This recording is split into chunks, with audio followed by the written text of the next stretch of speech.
Welcome to the Accelerating Operational Performance podcast. I'm your host, again, Greg Schinkel, President of Unique Training and Development and Frontline Leadership Systems.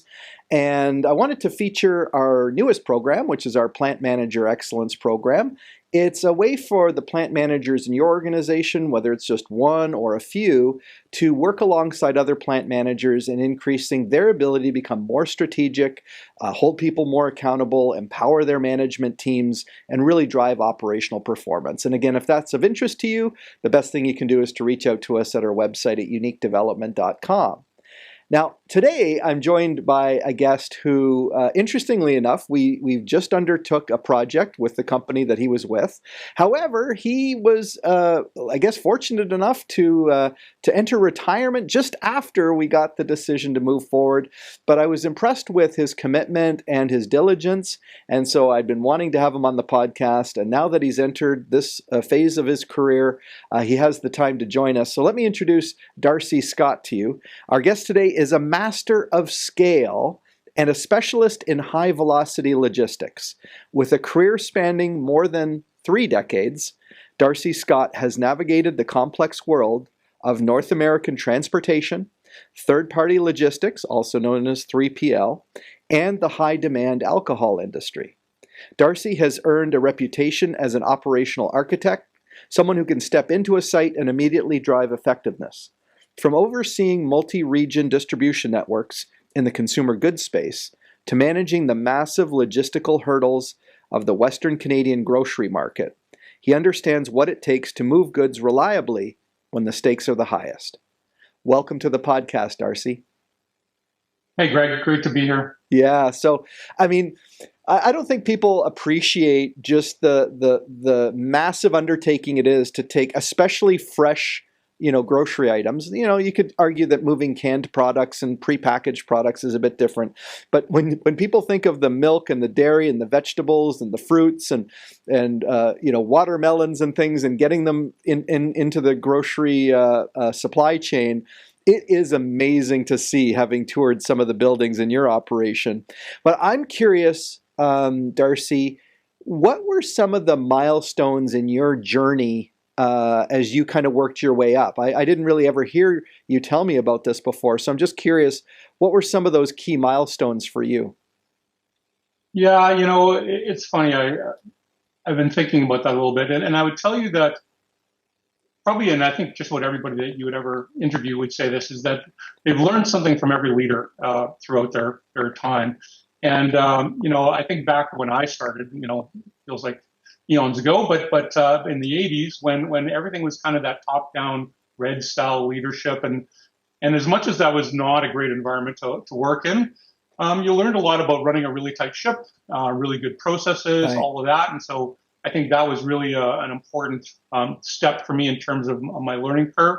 Yeah. And then I was in a regional role with Boise Office Products in the States, and I had to learn that I wasn't a line manager anymore that could tell people what to do. I had to actually convince them what to do. Yeah. So it became that sell versus tell, and that was a learning experience and a skill that I acquired that I never even knew I was missing, but it was invaluable. And then I think about with the Mark Anthony Group, which was the alcohol industry you referenced, where I was in corporate, and all of a sudden I'm in this environment where I was actually truly over my head. I was a warehouse guy.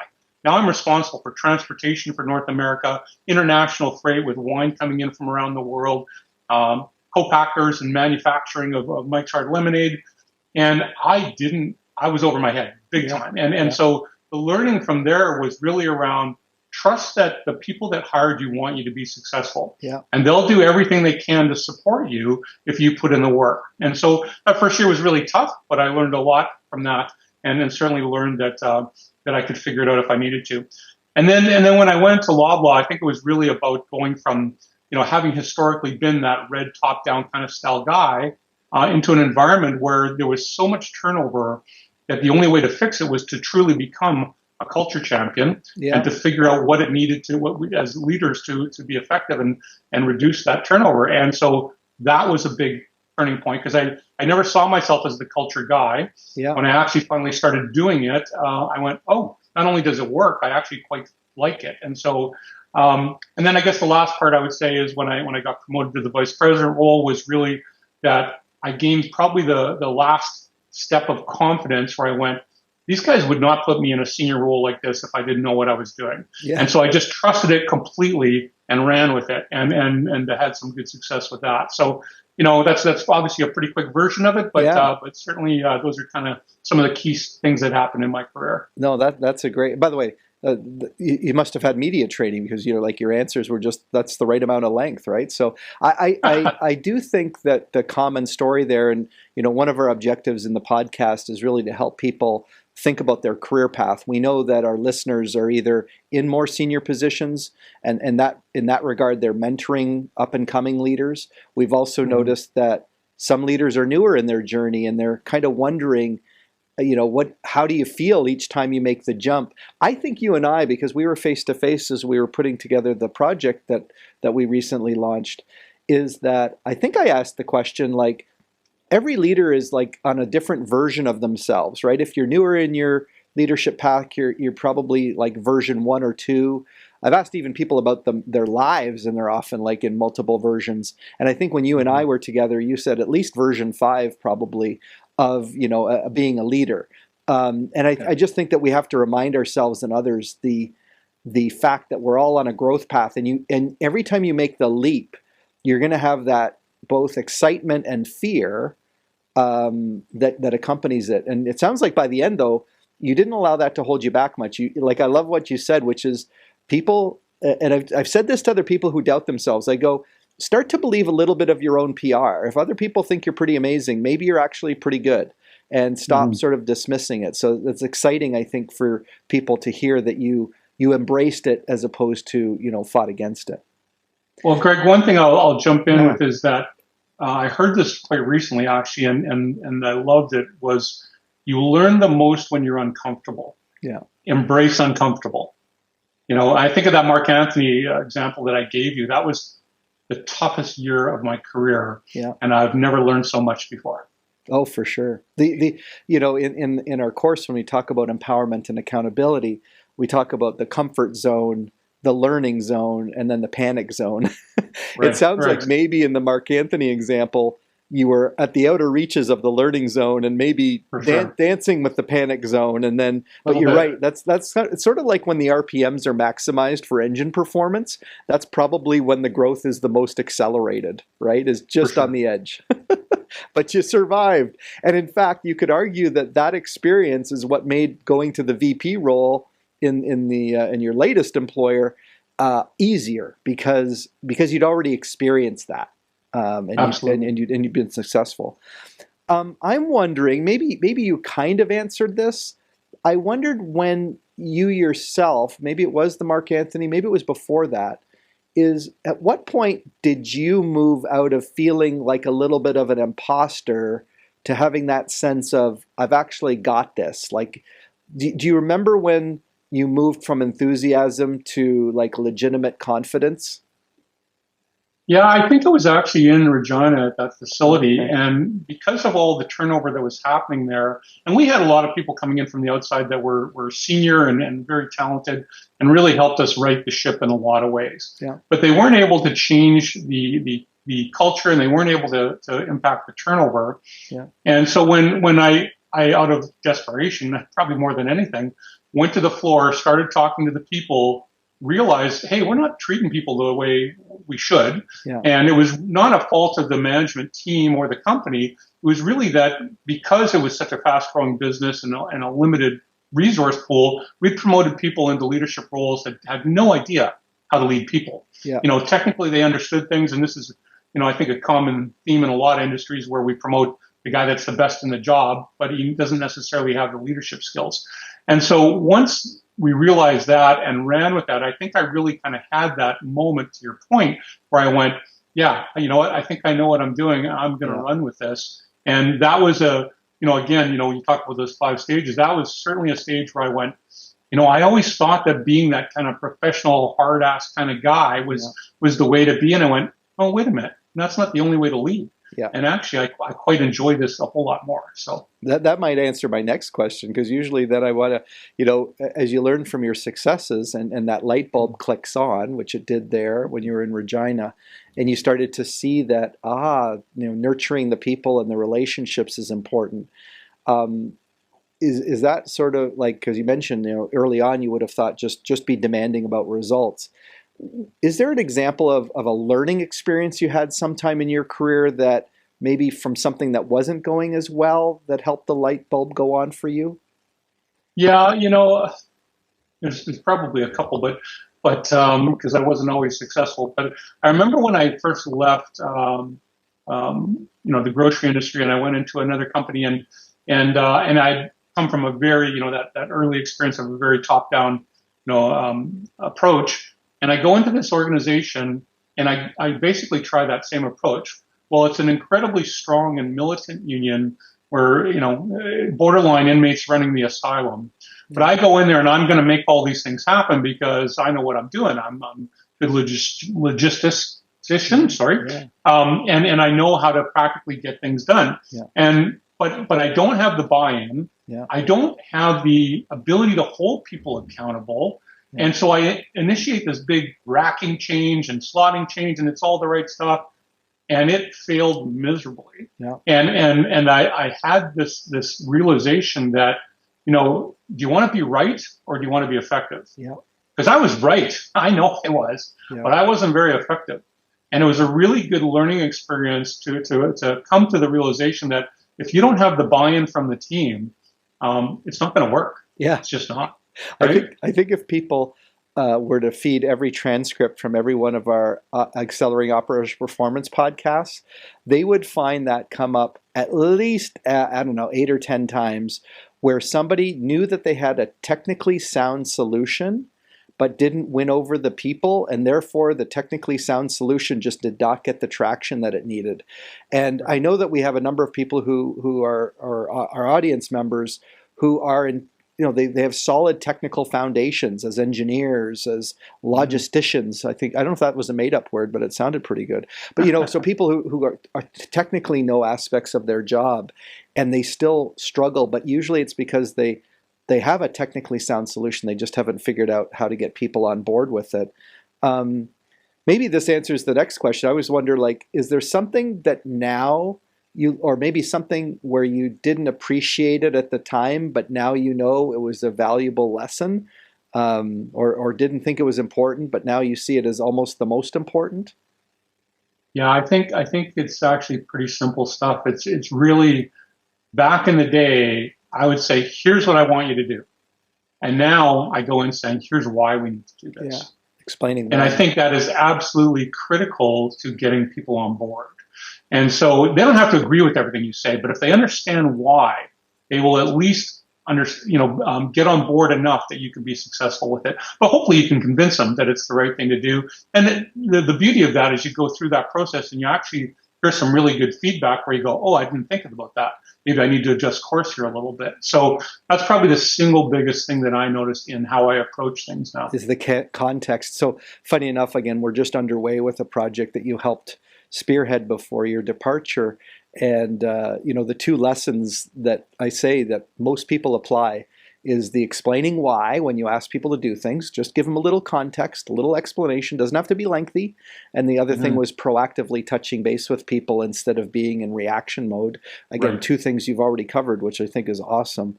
When you do think of, and again, I feel like I'm almost asking the question after you've already really articulated it, but I know the next one is really around leading change initiatives.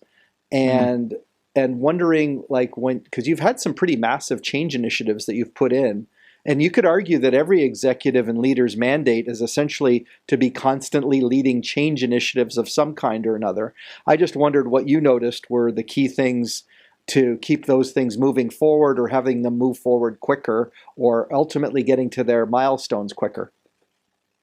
Yeah, I think you're right. I think at least it would be the same answer to some degree, which is really, I think I'll use an example. We had a general managers meeting a few years back, and we had an idea of what we wanted to do in the coming year, and it was a planning session. And so, but we went into it and we said, kind of at a high level, here's what I'd gotten some feedback from one of them saying, why would we speak up, Darcy? You always tell us what you want, right? So I went, that hurt a little bit, but I went, okay, I'm going to take that to heart. And so I went into that session and said, at a high level, here's some targets we got to hit. Yeah.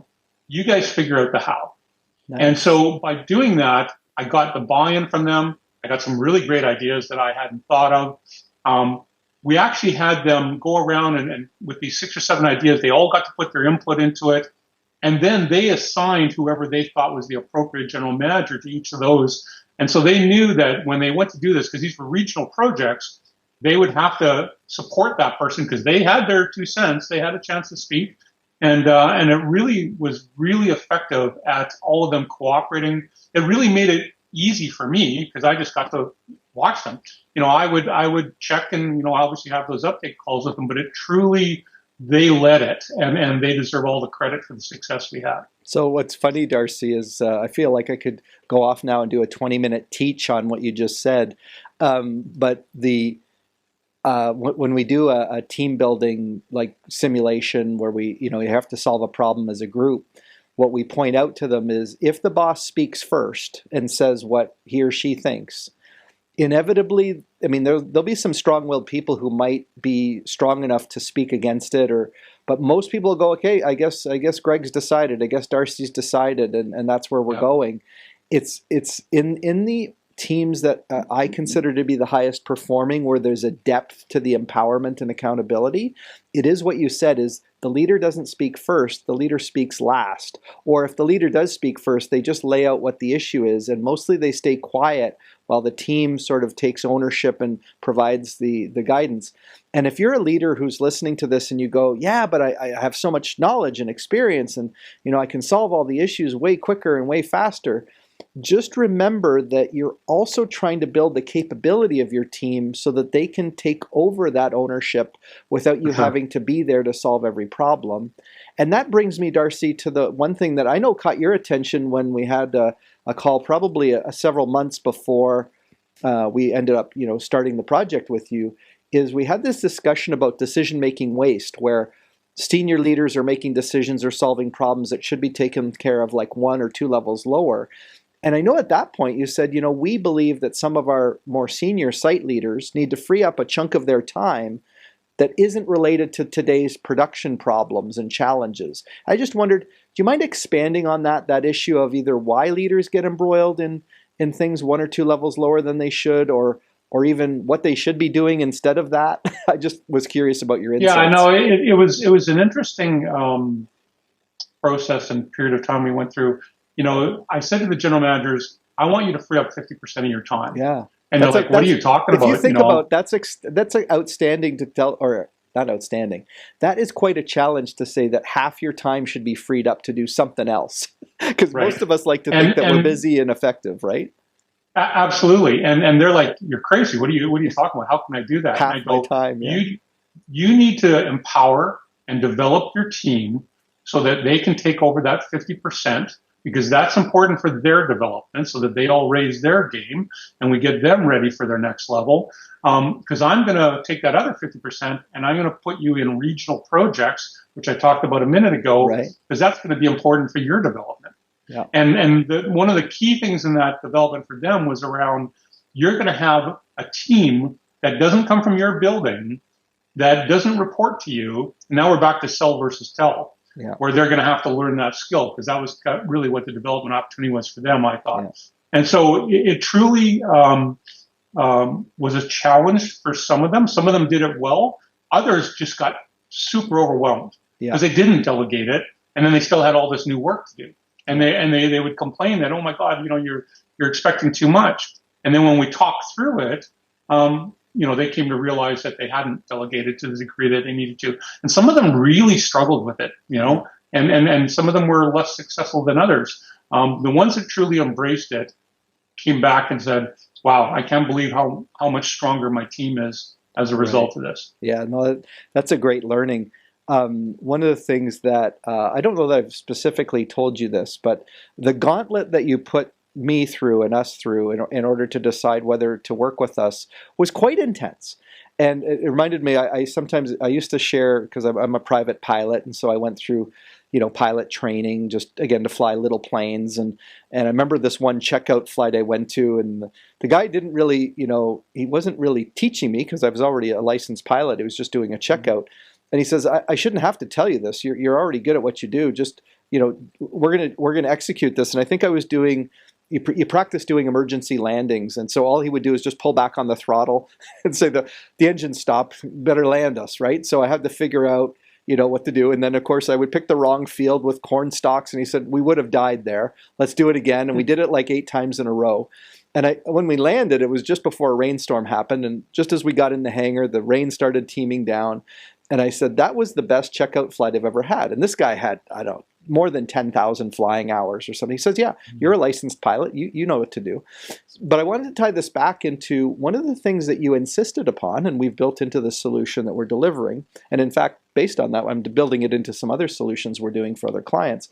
It's this idea of measuring, and not to justify, but I was just curious if you would explain what your thinking is around measuring even soft stuff like we're teaching frontline leadership skills, for example. Why was that important? And I know sustainability is important to you. Could you just articulate a little bit more about that? Yeah, sure. My experience with a lot of culture, leadership related stuff is that there's a lot of excitement at the front end of it. But I don't know that it lasts, at least sometimes. And so what was really important to me was that, because I really love the program. Yeah. And I'm like, this can work really, really well. But if we don't have a way to measure this, we're not going to have the accountability we need, because you're not going to get everybody to buy into the same level. Right. And so the people that aren't, I want to drag them along a little bit because they will believe it if they actually do it. Yeah. But it takes a little while to convince them. But if we don't do that, they're just going to trail off, and they're going to go, yeah, whatever, we're done with that now until the next flavor of the day. So that sustainment piece is really tied to, forcing those people somewhat. Some will come, really excited, some less so.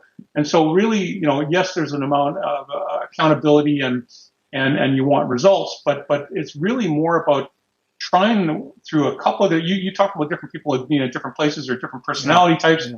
About getting as many of them there as you can. Right. And I think that if you have something where you've got the follow up, you're having those regular conversations, have you gone out there and used that technique? How's it working? Let's talk about that. Yeah. I think that can be way more effective at getting folks to do it and then ultimately to be successful with it. Yeah. So it also, when I think about it, even though it was a little bit of a challenge to figure that out in cooperation with you, what it also does is if there's anybody at a higher level who's skeptical about the investment or whatever it is, it at least gives something tangible and measurable to look at.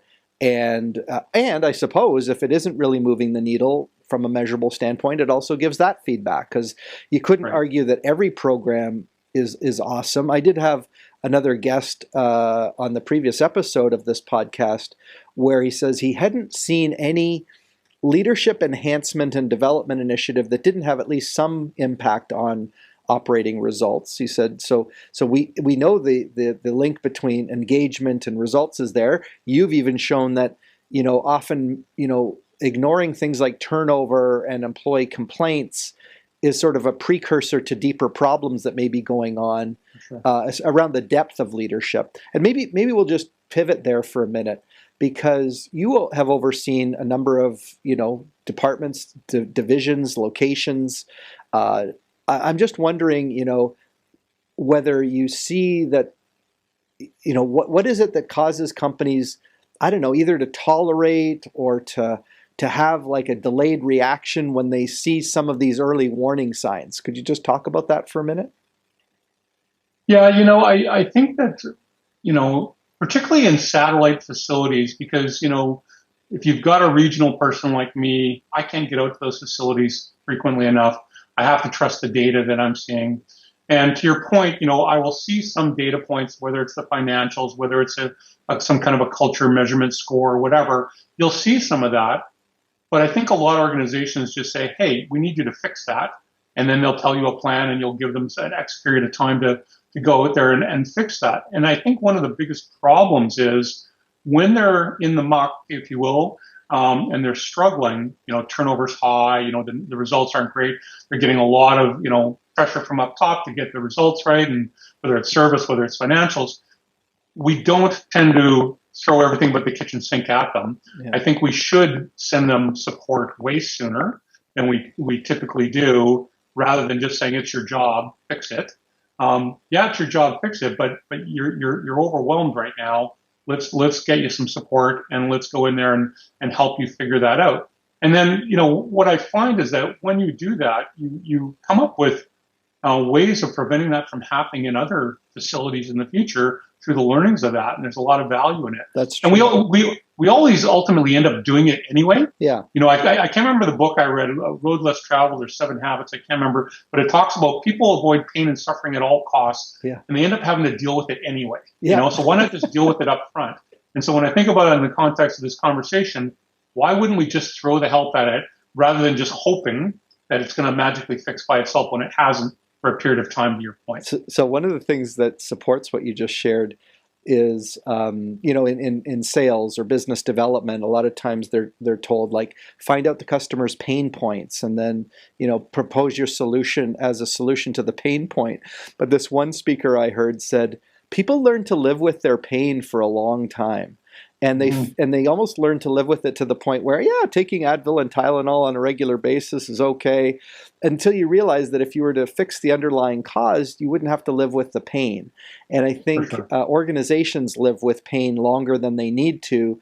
I mean, partly from trying to say, oh, maybe I can fix this way or that way, instead of just saying, what do we really need to do to fix this? But I also like what you said, which is you still learn from it, even if it's a little bit delayed. When you go through it, it gives you the preventive measures to use in other locations. For sure.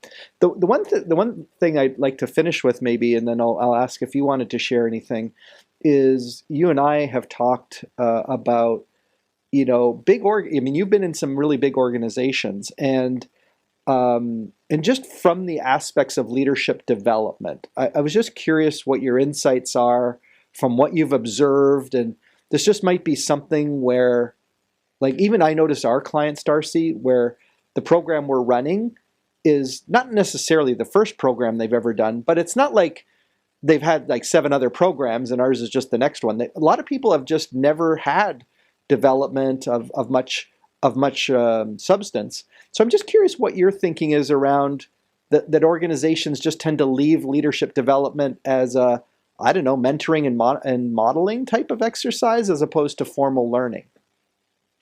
Yeah, this is probably one of my biggest issues that I think throughout my career was a source of pain, was that, to your point, every organization that I was in would either expect you to go, follow somebody to learn or have some ad hoc programs to help you with your development.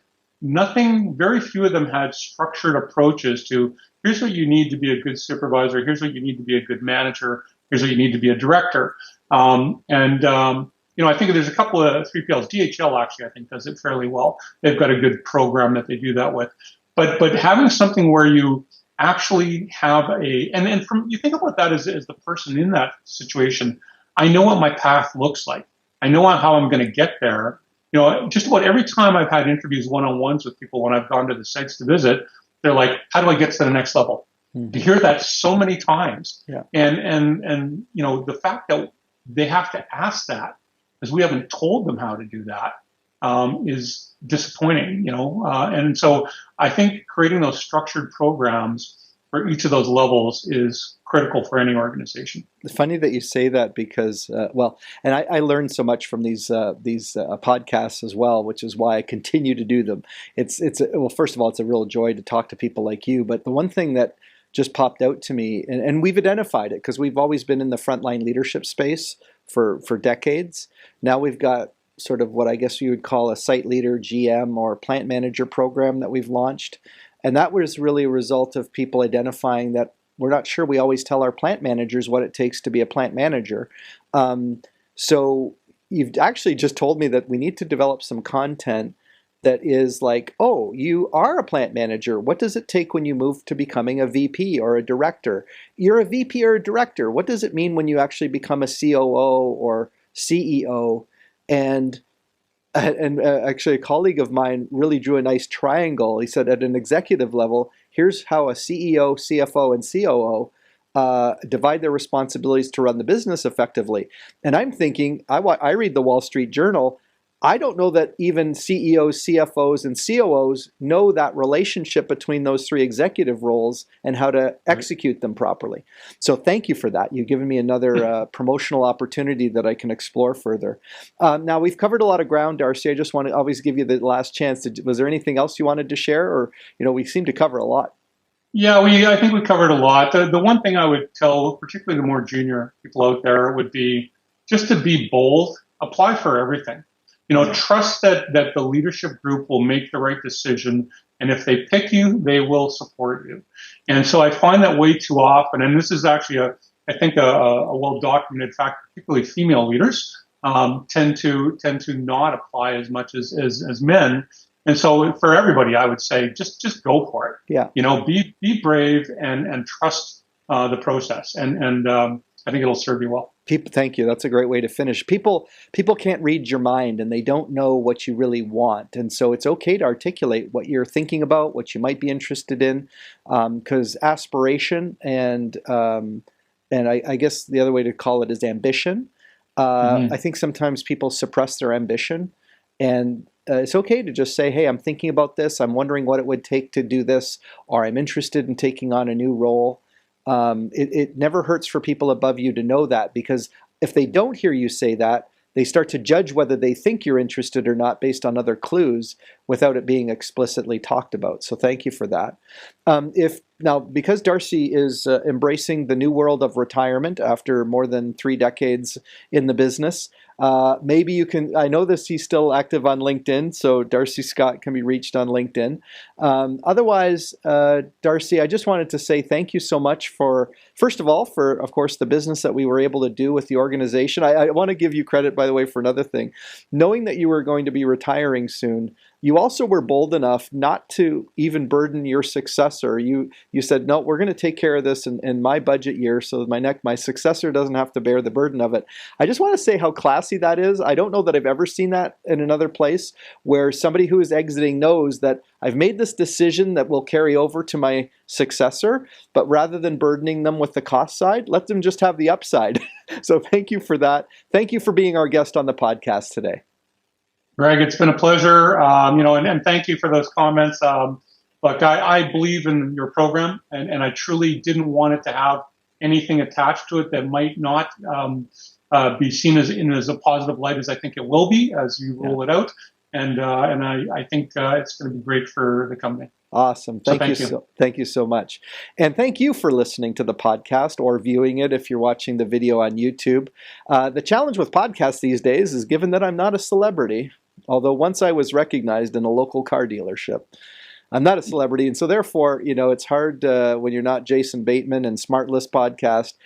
So the easiest way that people discover podcasts like this is when a listener like you or a viewer recommends it, rates it, and even texts it as an episode for someone else. So if this was helpful for you and you think it could be helpful for someone else, please share it.